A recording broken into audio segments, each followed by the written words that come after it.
All right. Well, welcome to people here and also people on Zoom. So today we are very lucky to have Hamid Norouzi visiting us and giving us the LEAP Climate Data Science lecture.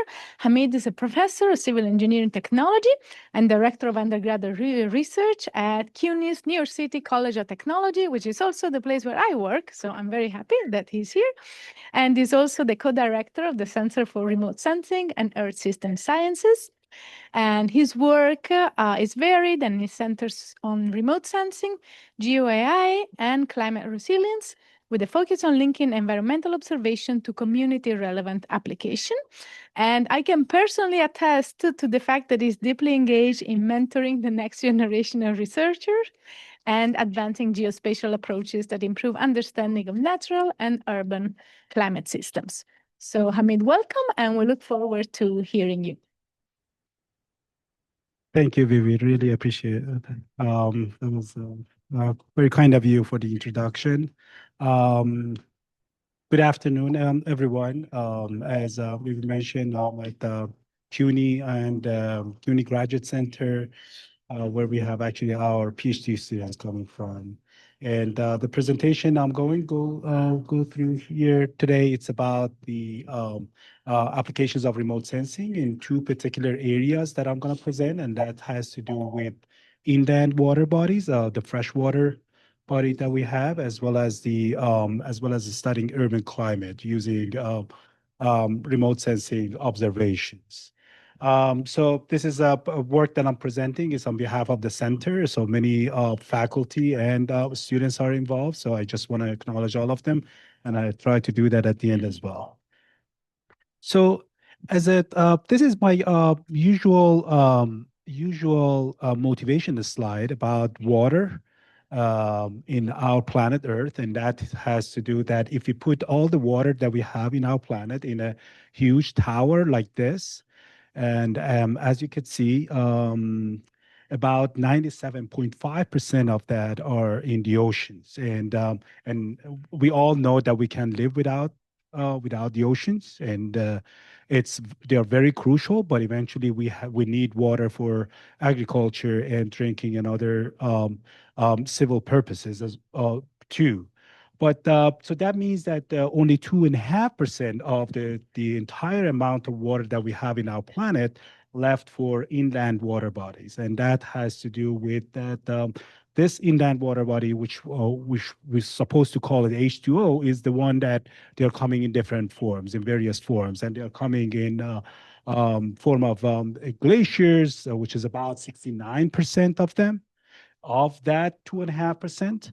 And then we have about 30% is just technically it's not water, it's just moisture in the leaves, in the vegetation and the soil moisture that we have.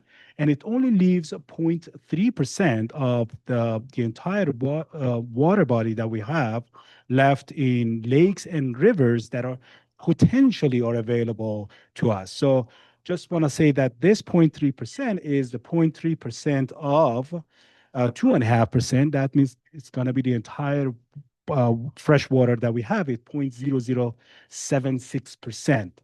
This is the total amount of water that we could potentially have. And so my background is hydrology. So hydrologists usually care about how much water we have, when we have them, and where we have them. So these are the three questions that they are trying to answer. But if we look at that amount of tiny water relatively to the rest of the amount of water that we have, and look at the world's population, this is a paper published in Nature, and that says, the projections about the world's population growth, and we are about 8-9 billion now, and the projections are that by 2100 we're gonna reach about 11 billion actually population on average if you go with different scenarios, and that's where basically the world's population will be a kind of a plateau, so it's not going to be a huge increase. So that means that it's so the need and the people will increase in terms of access to that tiny amount of water, and so we're getting actually 3 more billion people within the next century. And when we look at that, the distribution of that water, it's not uniform. That tiny amount of water, obviously, it's not uniformly distributed worldwide.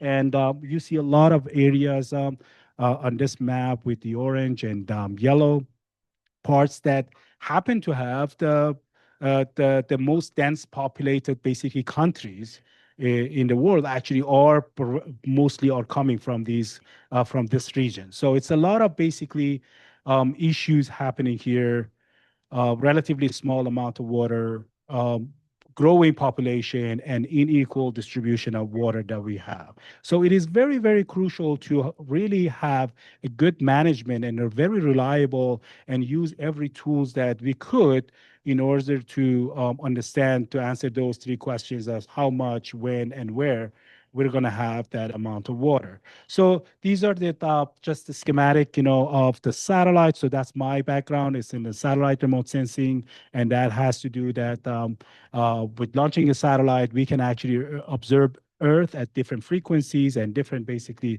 bandwidth, and to extract some of the information that we probably unable to get one with the close contact to those objects. So the number of satellites are growing significantly in the past few years, and now we are about 11,000. That's the last time I checked. Basically, that was in late October, I'm sorry, August and or September, that we had 11,000 satellites orbiting our planet, which is kind of seems very crowded up there. But if you think about the number of the satellites that were launched, that was pre-COVID, that number was 2,000 satellites. So huge amount of number of satellites were launched. A lot of them are for telecommunications, and a lot of them are coming for the Earth science applications. So a lot of private companies launching their own satellites. So it's growing. So the satellites that we are talking about here are two types. Those are the ones that basically orbit around the Earth, and Earth goes left and right, or right to left, east to west, or something like that. But the satellites go north to south, so that gives an opportunity to observe the Earth at least twice a day. And that's something that we call them polar orbit satellites. But then we have satellites that are way farther away from the Earth. They are about 36,000 kilometers away from Earth, and those are called geostationary satellites that are they are locked in terms of position with the Earth, and if the Earth rotates, the satellite actually rotates with it. So they constantly look at one disk, they call it one disk, of the Earth constantly, and depending on how fast they could send the data back to Earth, it's just that we have now as frequent as 5 minutes per seas that we can receive. So it's a very, we're talking about petabytes of data that are we have access now that we didn't have probably even 20 years ago, and that's something that it put us in a very much better position. So uh, so the question is that remote sensing, it's always complement, the ground observations that we are using, but the advantages that I could basically list here, it's about the coverage. So the coverage that they're gonna cover a wide area, a global, up to global basically situation we're gonna have. The time series that we're going to have, they are coming from daily to decades. So they can actually, we can look at the information over time. They are non-intrusive. So obviously they don't touch the object. So there's nothing that it just affect what we have. And it's very kind of rich data in terms of spatial, temporal, and spectral that I'm going to get to that part. But eventually it's very cost effective. And I'm using the cost effective here. Each satellite, NASA launched a satellite for soil moisture about a decade ago, and that cost about $2 billion. And $2 billion seemed to be a huge amount of investment. But when you think about it, that you have decades of data decades of daily observations from the entire globe, that's very, very cheap in terms of, but it's a huge upfront, kind of investment that the countries were making. Unfortunately, we are seeing with the new administration that some of these satellites are being affected. They are actually sunsetting some of the satellites, but fortunately, other countries are picking up, and Europe has been really, really region that they have been investing a lot in these observations. Um, those are the advantages. They are coming with the limitations, and the issue is that it needs a lot of interpretation. It's a lot of modeling and validation because what you're getting at the images at different spectrum. The issue that we have, want to look at the Earth's surface, but in between Earth's surface and satellite, we have the atmosphere, and that's something that affects the signal that we receive from that the sensor on satellites basically senses. There are issues with the resolution mismatch. So we're not looking at the points measurements. We're looking relatively an aggregate information from an area, depending on what basically the resolution is. And it could be actually costly in terms of computing and the expertise special expertise that would be required to basically make the data ready and rich and mature to be used as a product. So those are the parts that basically needs to have the attentions. Just a quick notes that when we're talking about resolutions that coming from the satellite, they are coming in 4 different types. We are familiar with the spatial resolution, like a TV or monitor that we have, the HD or UHD or LED. Those are coming with the finer, basically, pixels. Then we're talking about the temporal resolution, how frequent the observations are, and that's something that affects. Then we have 2 issue of spectral and radiometric. So it's just that number of bands that we can get from each sensor. That's going to be the spectral one, and eventually radiometric, which is going to be how sensitive our camera is in terms of absorbing those those basically spectral bands. So they are coming in various type of sensors on different platforms. So they're coming with the combination of these resolutions. Depending on the application, so this graph summarizes that if you're using it for climate studies versus if you're using it for emergency responses, they are totally different ranges of resolutions that we would need. So it doesn't mean always it's not like that, okay, to have a very fine resolution, spatial resolution is the best idea. So it really depends on the application. That's why many agencies, when they launch the satellites, they think about the particular applications and they design the sensors based on them. So about water and inland water, I mentioned about the importance of them, but the way that I got into studying using remote sensing in terms of more applied. Before that, during my PhD and a few years after my PhD, I was mainly focusing on microwave remote sensing and more theoretical, basically, aspect of that. But the applied version of that, it came, that the study of a lake, that Lake Urmia in Iran, and that started basically to dry out. And that was the lake that many people living around this area. And it happened to be very close, relatively, to another relatively same size lake in the region. But one is totally fine over 40 years, and one eventually, technically, has totally wiped out now. Lake with 5,000 kilometer square kilometer, has been wiped out. And what we were able actually to see was to go back and look at 40 years of data that we had since the early 70s to see that how the lake changed over time. So that was not really kind of challenging to use remote sensing, but the information was really, really helpful. And the paper that was published received a lot of attention, since then, and the media, and a lot of basically discussions about the issue of water and how mismanagement actually could affect what we have. So that led me actually to get more into studying lakes and inland water bodies, and especially how limited they are. So we looked at different aspects of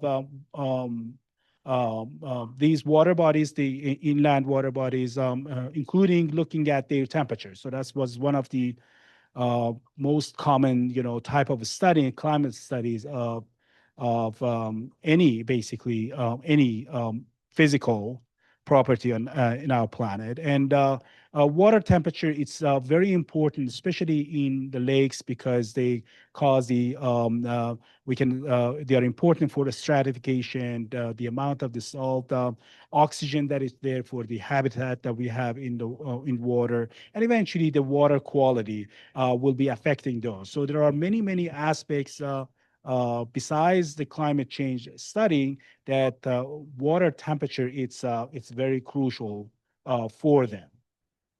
So if you want to go and back to satellites, we want to deploy some satellites. There are various options, kind of a menu here of different satellites with different spatial resolution, different revisit times, and different period of time that are available that we could use. So there are millions and millions of lakes in our planet, and they're coming with different sizes, different depths. So it really depends on what type of lakes that we are studying here. So this is one of the examples that we had been working, and those are the Adirondack lakes. The Adirondack Park, obviously in upstate New York. It's the pretty much the largest green area on the park, in the U.S. Still is a state park. It's not a national park, so they kept it as a state park. And there is a mandate in the New York State Constitution to preserve it and basically to take care of to the region.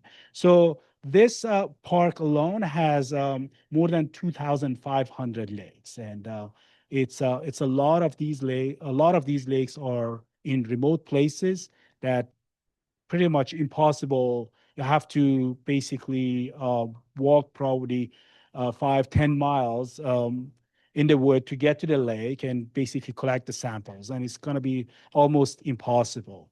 Last time that they studied the lakes in the region was in 1984, and the way that they were doing was that they were collecting samples from the lakes, and they had to send helicopters, send a bucket of water, grab some samples, and go back and test it.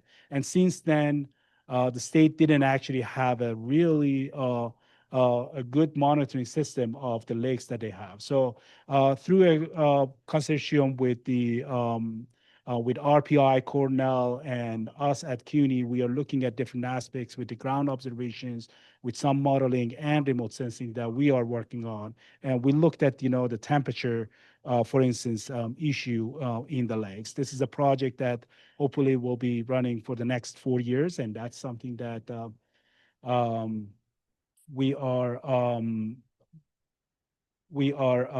kind of excited about to see how it works, how remote sensing could help. Here are some examples that we used Landsat observations, and which showed a monthly pattern of particular lakes that we studied, and we noticed that it's not only it's not mainly that the temperature is rising everywhere, or summertime is getting hotter.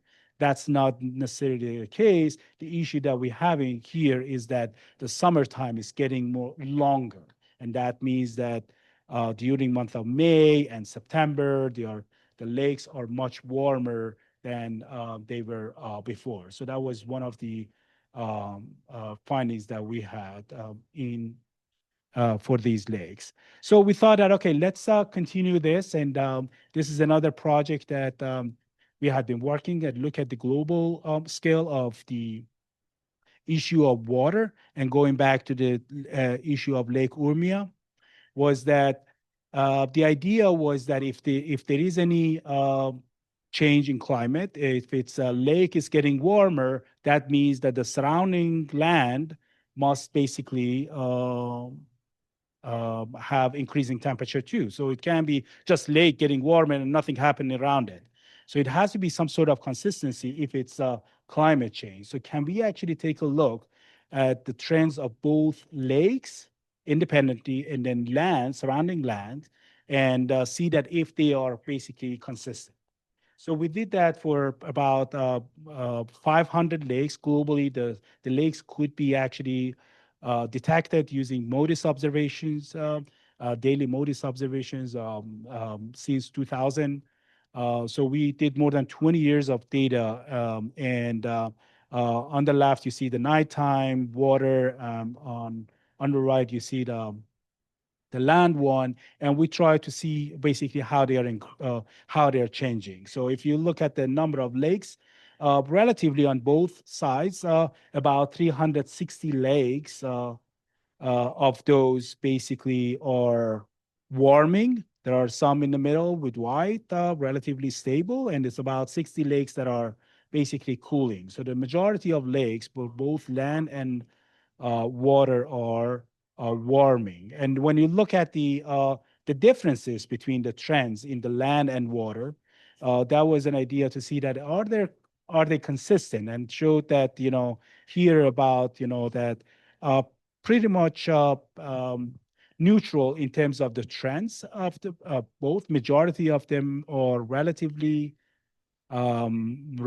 consistent, but there are lakes that, but you have to zoom in, that they are either more bluish or some yellow and orange, basically, or even red lakes that are not consistent. And those are the ones that we are studying to see that these are more susceptible to the local mismanagement, something that basically there was a lack of water, the lake was drying because of water mismanagement to make it actually warmer in the region. Otherwise, the surrounding land, were fine. We were studying, the where these happening, and these inconsistencies, and in what basically areas or land cover areas basically most prominent, dominant, and those are the that we found that the cropland land covered types are the ones that are being most affected. We extended the issue of, or the temperature, to see in lake ice phenology, and that's that how lake ice on and off is being actually changed. And this is a study that we did in for about 70 lakes in the state of Maine, that we had the data, and we were able actually to go and see that if we can actually deploy and train the remote sensing model based on the temperatures that we get from MODIS to detect or detect the conditions of ice on and off. And one issue has to do with the cloud cover, with a lot of cloudy scenes. Will make it a little bit hard, basically, to capture those regions. And of course, there are not enough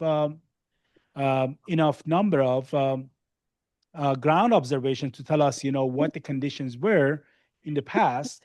Many lakes, we don't have those information. We could go back with a satellite and train them using, in this particular case that we did for ice phenology, using infrared observations to come up with a model that we can then extrapolate to many more lakes to detect their ice on and off conditions. So the model relatively was okay, given that it was not perfect. So it gave us, about 8 to 9 or 10 days of accuracy in over time. But overall, they were helpful um, to give us an idea that if these observations could be used as a monitoring tool.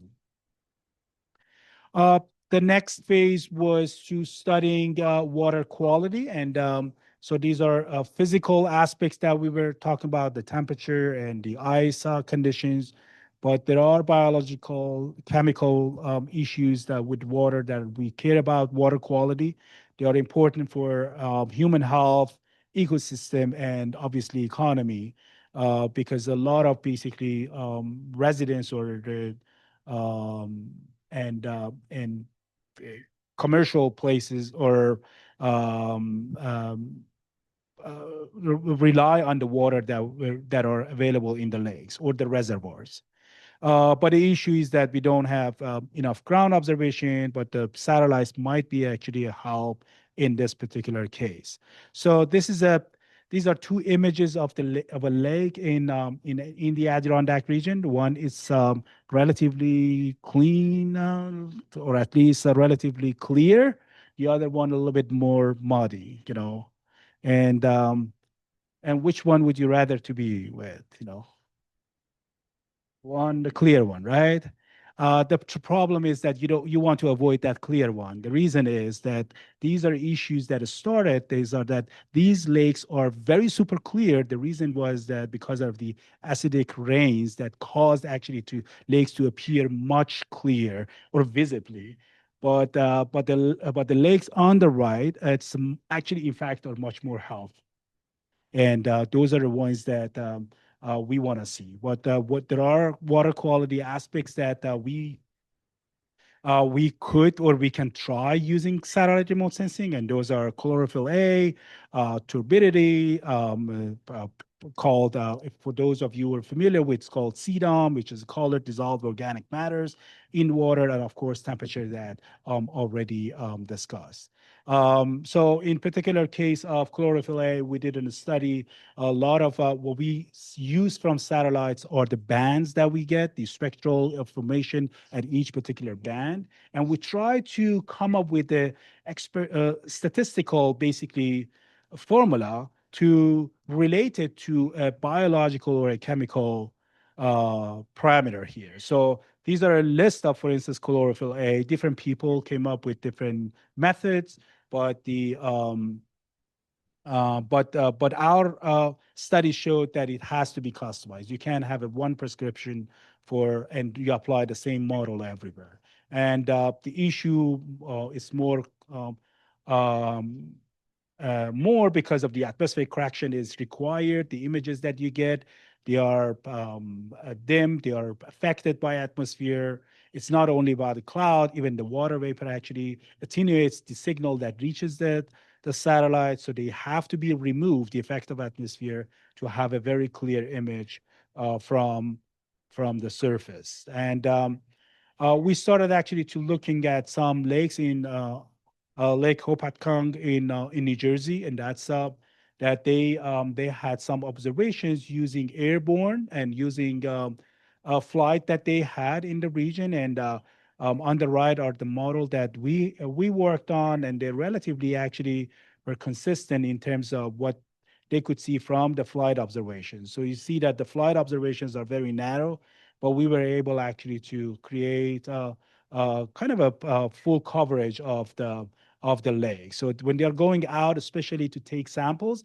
it's just one point in the lake, and that costs about $900, just one sample. And think about it that you get for the entire lakes pretty much at no cost using the data that we have.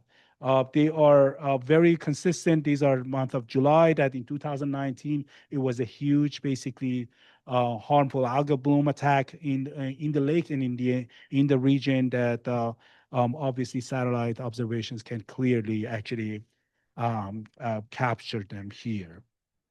So we worked on the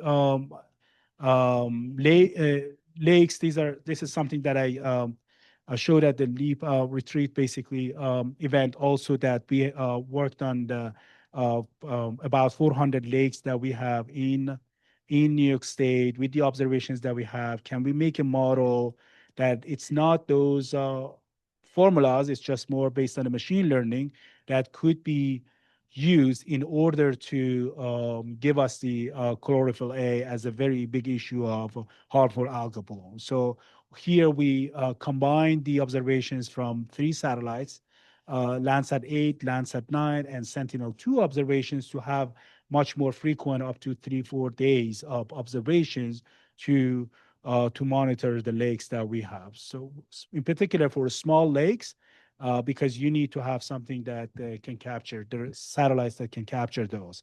So we ran different machine learning actually models. I know that a lot of you are here in experts in AI and machine learning, but relatively, straightforward machine learnings that we just applied here.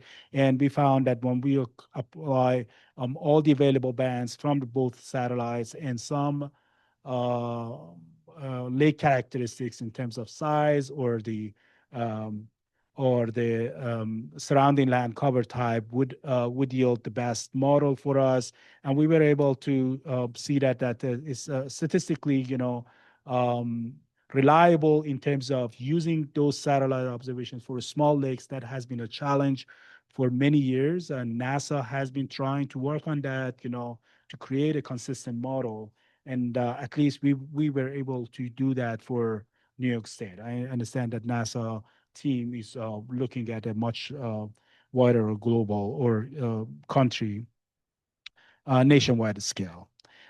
So we looked at the temporal variability of our observations and predictions. They are pretty much following, they are sensitive in terms of variabilities, temporal variability. They are consistent in terms of their spatial variability in the lakes that we had been working on. And this is basically the map of the overall what we found in for about when we extended our model to 4,000 lakes in the state of in New York State, and that helped us to understand that the HAB season, the algal bloom season, which are more toxic, blooms are coming out, are extending apparently by 8 days in our region. So I'm going to switch to another topic, and that has to do with urban climate and application of urban climate, and that has to do with cities. Just a very brief motivational slide here that the cities are very important. The majority of world's population live in them, and they create 80% of the global GDP, and by 2050, the expectations are that the 56% of the world's population will increase up to 70% of the world's population will be in the cities, which the fastest growth are going to be in Africa and Asia in terms of the migration from rural regions. So they are only covering 3% of the Earth land. So if you combine all the cities, only 3%. So they are really, really tiny in terms of all the atmospheric and climate studies that we perform, but the impact are much higher. So that requires a very, very fine resolution in terms of time and space to study this small, relatively small regions.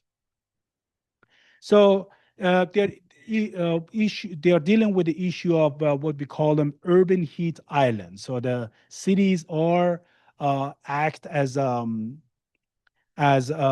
island of heat, and the reason is because of the impervious material that we're using for pavement for the buildings that do not heat to retain water in them. So we are losing latent heat, and by losing the latent heat, that means that it's going to be all more converted to kind of sensible heat that we have. So the issue it's that majority of the cities are a very hot spot that again is known as UHI or urban heat island. So the issue of urban heat island again is that it's warmer than the surrounding suburban and rural region. They impact the heat and mortality. They increase the energy demand. Obviously, we have to use more energy in terms of cooling, the system. It affects the air quality. Combination of heat and air quality. It's a big issue, and of course, it's an equity issue that it's not a uniform, and it's not that everyone will be affected the same way. And it's been shown that urban heat is it's deadliest than all other natural disasters combined. And that's something that it doesn't come in news because you can take a photo of heat. You can take a photo of flood, earthquake, or those tornadoes, or record them. But heat is it's a lot of underlying issues that people with pre-existing, especially health issues, will be affected most. In 1995, Chicago, 750 people died just because of 3-day heat, basically in the city. Same thing happened in 2003 in Paris. It was a huge issue, basically, back then, in terms of heat. So it's a lot of concern for elderly people with health condition, and of course, climate change is making it worse. So we do need observations that are consistent with the very tiny or small regions that we are focusing on. And obviously, we don't have ground observations covering all these regions. And if you want to use satellite observations, this chart shows, the relationship between the spatial resolution and the temporal resolution of two satellites. The Landsat observations are very fine resolution. They are very good for satellites up to 30-meter resolution that we can actually use. But the issue is that we're going to have them every 2 weeks. They're not very frequent.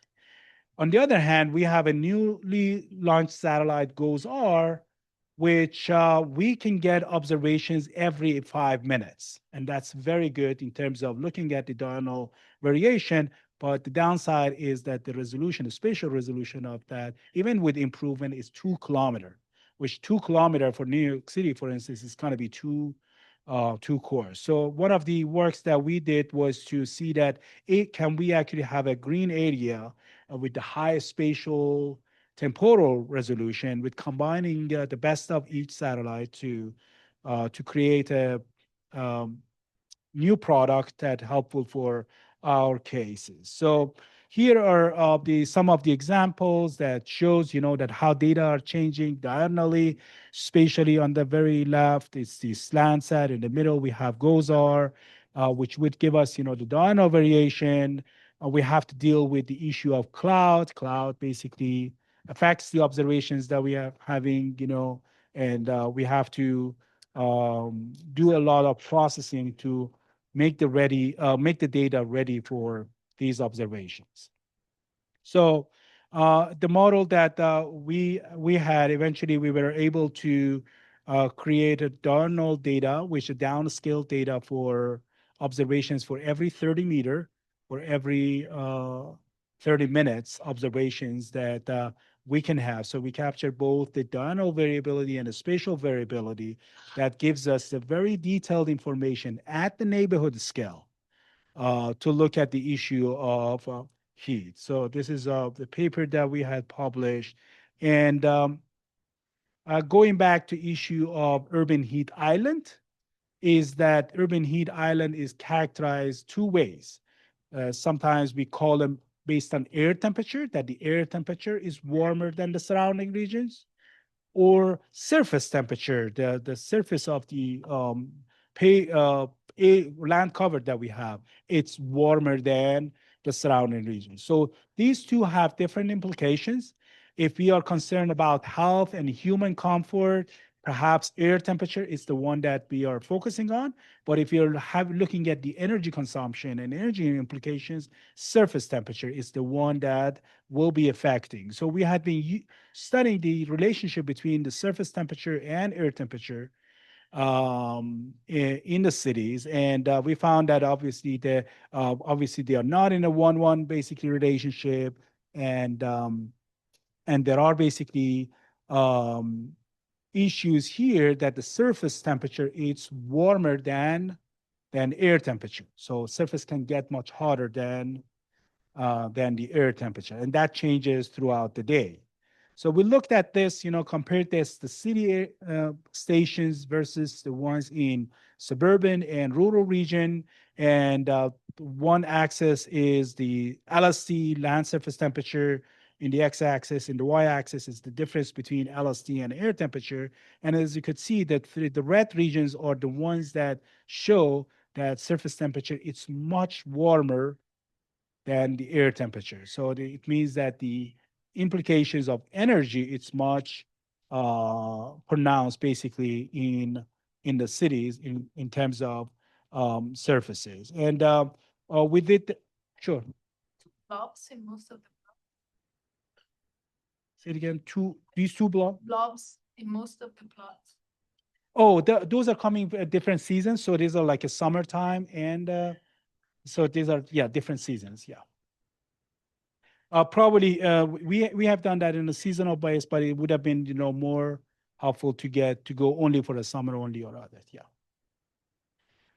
So we also had stations from UMET satellite network of observations from observations that are MetNet observations that are 20 ground-based observations. We tested that one. They confirmed the same finding that we had, and we worked on this to expand this globally to find the relationship between surface temperature and air temperature in the cities for more than 220 20 cities in the world. And that was, so these are showing the slope, the angle or of the slope of the relationship between the two that shows that which areas basically have um, um, more issues, which is in this case, the lighter colors are doing better, but the red color are the ones that are much more different surface and air temperature. Um, we have been also doing a lot of ground observations or from ground observations, and we have been deploying at least past few years mainly for both water and urban heat to use drone observations from visible, infrared, and multispectral observations.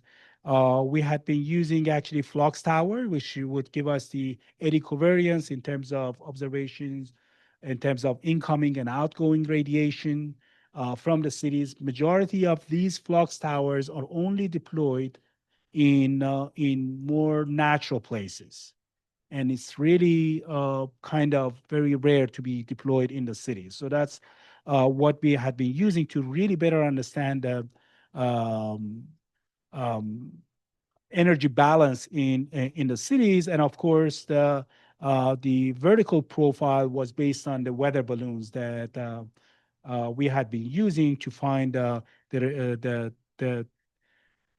vertical change of temperature from near surface to kilometers, basically in the atmosphere.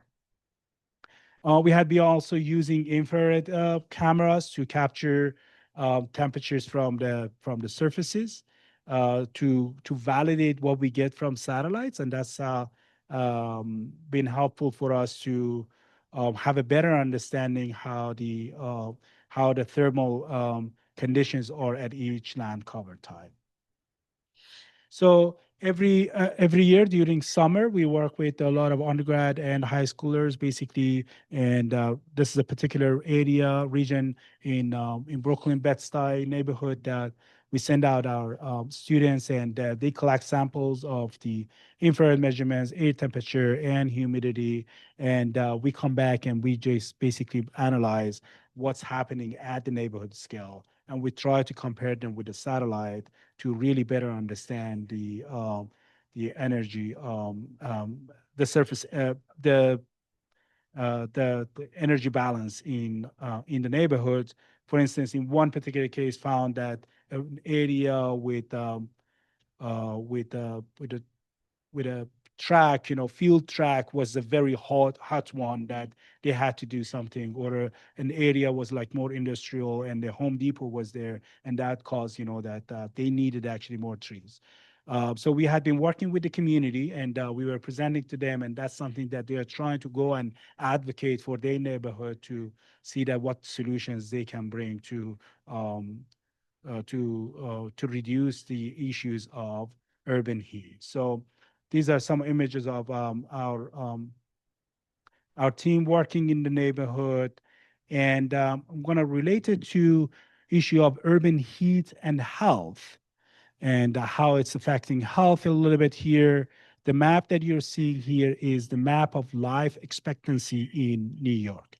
And if you want to look at that, depending on your zip code, it tells you how long you can basically you probably can live. And it's very alarming that that in a city in a relatively small area, people can live different by 10 years of life expectancy can change depending on your zip code. And that's a very basically big issue. But when you look at, the issue of so the one on the left, the lighter colors means that the higher life expectancy. The one in the middle, the heat vulnerability index, and it shows that which neighborhoods are more being affected by the issue of heat. And if you look at the very last, are the ones that shows neighborhoods that are lacking or the access to air conditioning. And when we look at all these issues, we see that neighborhoods with the higher temperature, they have access to fewer air conditioning, and they are uh, not surprisingly the ones that are issue with the life expectancy is much basically lower in those neighborhoods. So one of the things that we had been working on was to find the relationship between urban heat island, air pollution, and health.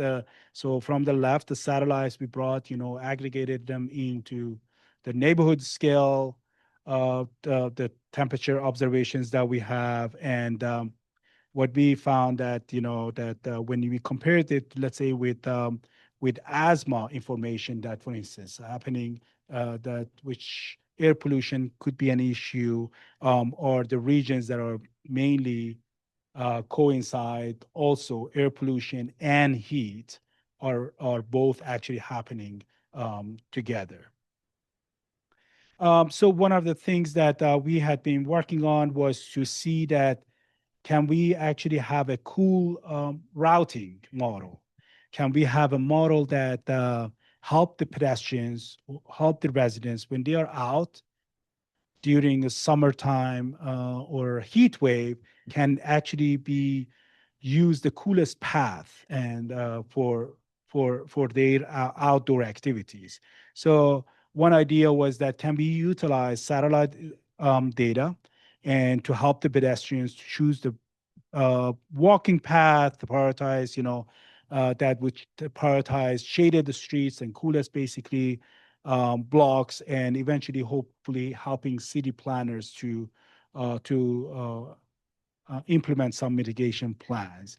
So we use Landsat observations, satellite observations at the street level, and we combined them with the street information. And what it was that we came up with a model that would minimizes the cost of the distance and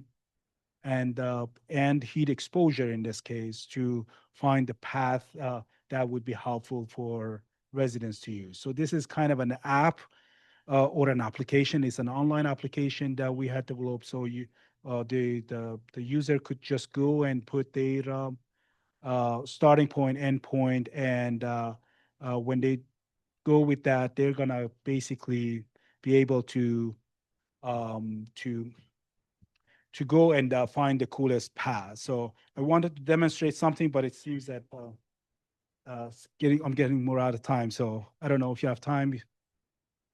So here is the application. For instance, if you actually go with the start point and the end point in this particular case, and we can find the path, and you will see that it will take someone who is going it and reroute them through a park that it's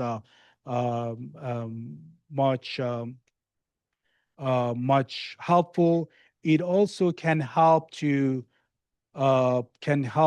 calculate the heat exposure, so it can work the other way too. And that's something that um, uh, will be actually helpful that I'm gonna basically show in these slides again. So here is the option that we can find an area, find a destination, and we can actually calculate, that how much typical basically walker, pedestrian will be exposed to heat. And that's something that we could actually, the model will be able actually to calculate that. We conducted this for all public schools in the city, and these are the maps of that the which areas, which schools are being more affected, the kids in what areas will be affected by heat. And that shows that the way that it works was that we tried to set for each school, we had 100 random starting point within that district, basically to that destination to calculate the heat exposures. One last topic that I want to just talk about here, issue of subway heat, and that's that uh, for everyone who has been in the city, it's not a secret. And when you are entering a subway, technically you're entering a sauna, during the heat waves during the summer. And we approached up. Obviously, we were working, above street and satellites and everything. And we approached MTA and asked that everyone knows that it's hot, but do you have any understanding about the quantity and what the condition is? And to our surprise, we learned that they don't have any existing monitoring or really understanding of the issue or the extent of heat at subway stations. So through the past 2 years, with many of our undergrad students, so more than 60 undergrad and high school, as I should have mentioned, and some of our researchers from different institutions from Stanford, Cornell, and Michigan, we had been working on a project to see that if we can actually map the issue of heat. So past 2 years, we had been looking into going manually to more than 110 stations, underground stations, when we were using the infrared imagery and the temperature and humidity sensors, and to capture the heat at the platform level where people are waiting, as well as the place that and at the street level. So what are the differences, the heat at the street level and when people walk down to the platform level? So we're collecting a lot of information that basically was really helpful. This is going on. So we were able actually to look at the issue at each station, different service lines, with the air temperature and humidity. We were able to calculate the heat index.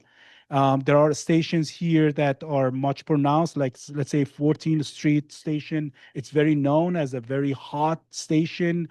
Or looking at different strategies. At the top part, you see that AC-based, fan-based, and cooling.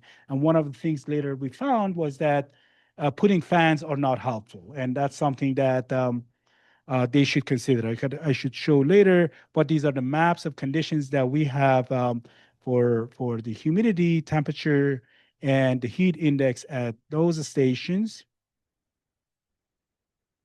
And we also look at the differences between what's happening at the street level and the platform. For instance, in the Bronx, the stations were kind of relatively coolest than any other station, but the issue of humidity is much higher in the Bronx. That makes them actually worse than any other borough in terms of the issue of heat at the platform level. That's something that we could find.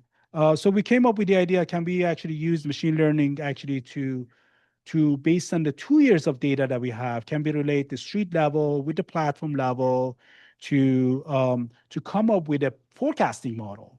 And if you have the next 10 days temperatures forecast, can we actually forecast what's going to happen at every station in terms of heat, and kind of have a warning or advisory information for the riders to have that. And to our surprise, it came out really basically really well in terms of the accuracy.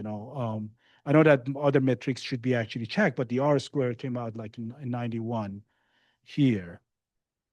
So we created a website, subwayheat.org, and that's something that people can go. We're gradually putting out all this information that we have, and we are trying to put our forecast, forecasting there. So that's something that some weather companies and others have been interested basically in the product, and we're hoping actually to have that accessible for more than 3.7 on average, up to 5 million riders on the peak riders that we have in the city. And that's something that hopefully that will affect and help a lot of people. We collected a lot of infrared imageries from the platform level. And you could see that this is one example. It's not an extreme one. There are many of these examples up to 116 degrees. You can see at the top. And what happens is that the low level is 90 degree. And in a lot of them, MTA started to implement and putting fans.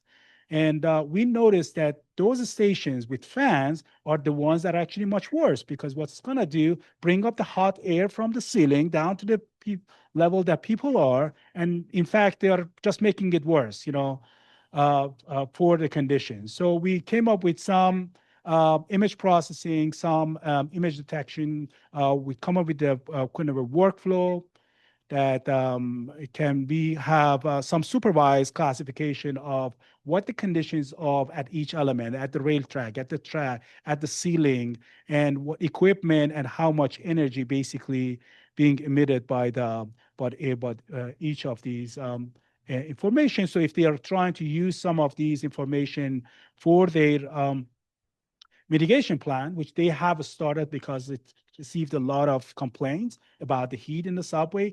They are trying to do that in 168 and 181st Street. They already have in 4 stations that could access to some of those stations in terms of implementing ACs or HVACs.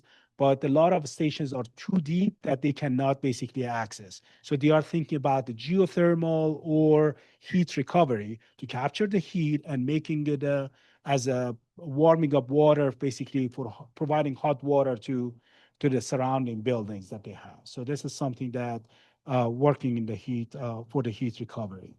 So that's all I have. Just want to thank, these are just few pictures of our group, a lot of students that had been working there. This is all the credits actually goes to these students and my colleagues, Dr. Blake, Dr. Marzio. Thank you, Viviana, for joining our team also in our group too. I just want to thank all the agencies that helped and funded our project. All right. Thank you. Would you mind to zoom in the map of New York City and then to see the difference between different districts of the lifetime of people who, yeah. You want to see that one? Yeah. We're trying to find your own. Yeah, interesting. Thank you.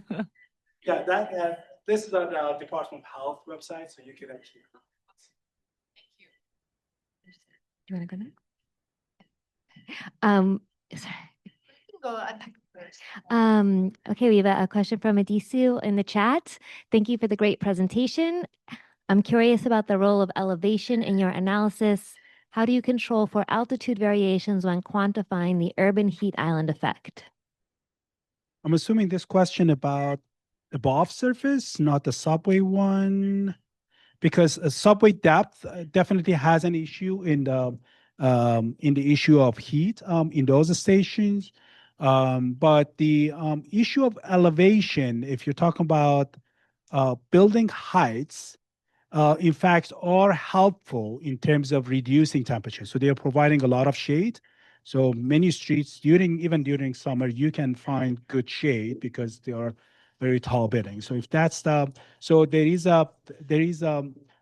good studies in terms of calculating shade, different times of the day. So it's something that it helps because it increases the roughness and the angle that usually one issue that has to be corrected and we haven't looked into yet is that Satellite sees the surface with an angle. And if you're looking at the surface at the angle, so you're missing some of the information that is happening actual street level. So that there should be some actually correction in those studies for the city when we are using temperature in those. Maybe I also wanted to referring the altitude, the topography. Like if the topography, if there is a variation in the topography, will it Sure. affect the analysis? Yeah, absolutely. That absolutely has an issue. So elevation obviously has an effect in general climate of the neighborhood. There are other factors, something similar is about the sea breeze, that neighborhoods closer actually to the ocean, let's say Bay Ridge area, they were, places that there are regions that basically are helpful because they are actually closer to the ocean or the elevation. I mean, the elevation changes in in New York City, but it's not as significant in some other cities that we see. So, so the short answer, yes, it does affect the. Thank you. Yeah. Thank you so much for your presentation. This is Sure. really, really interesting. I was just wondering for your heat risk indexes or knowing where in locations where, heat might be very dangerous for the population depending on the zip code. Have you thought about the combined effect of, for example, air temperature, also the ground temperature, but also the humidity? Because sometimes if it's very humid, then it doesn't need to be really high. The temperature needs to be really high. True. Because then you have the, I think what is called a wet bulb temperature effect. Exactly. And so I was just wondering if the humidity or the combined effect of humidity and temperature gets, incorporated into your analysis. Right. So the answer to your question, what we get from satellites are temperature. Humidity could be another product from satellites, and they must be combined to get heat index. That what we know that feels like or heat index that we get. The answer is yes. We combine these two to find, especially when we're looking the issue of comfort and the heat for that aspect and the heat index, for instance, that I have, let's say for this one, this is a basic heat vulnerability index. It's different than temperature vulnerability. So this is based on including actually humidity into calculation. Okay, we have time for one more question. Ali, go ahead.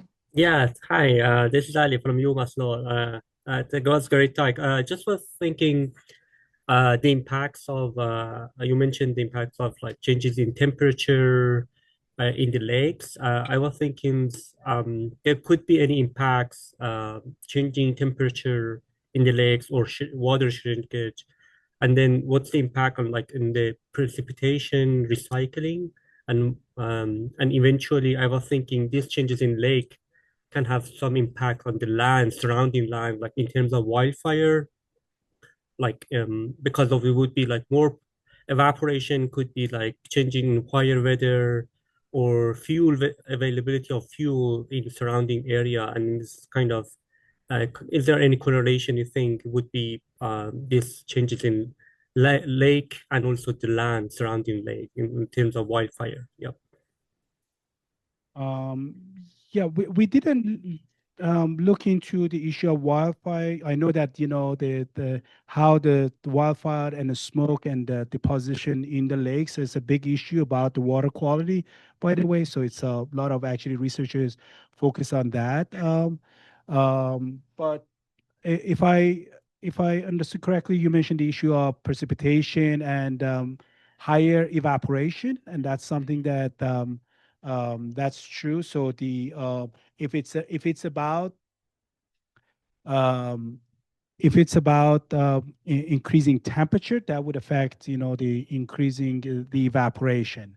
One compounding effect is that in the lakes that are relatively shallower, they are being more affected than the deeper lakes because the the thermal capacities are lower in those lakes, and basically they are affecting or being evaporated much faster. So that's why we see that at the beginning, of lake desiccations usually at the beginning are very slow, and all of a sudden the lake disappears, and that's something that because they get much shallower, and that impacts the evaporation. Not in the region that I showed, but the other issue has to do with in the boreal region, that the lakes getting we have lake ice. With the increase, that issue is that when we have ice, we have the reflectance of energy much more in those lakes. But when ice converts to water, basically it absorbs the majority of the energy. And that just basically magnifies the process of warming in the lakes and eventually evaporating. Thank you. Yeah, thank you.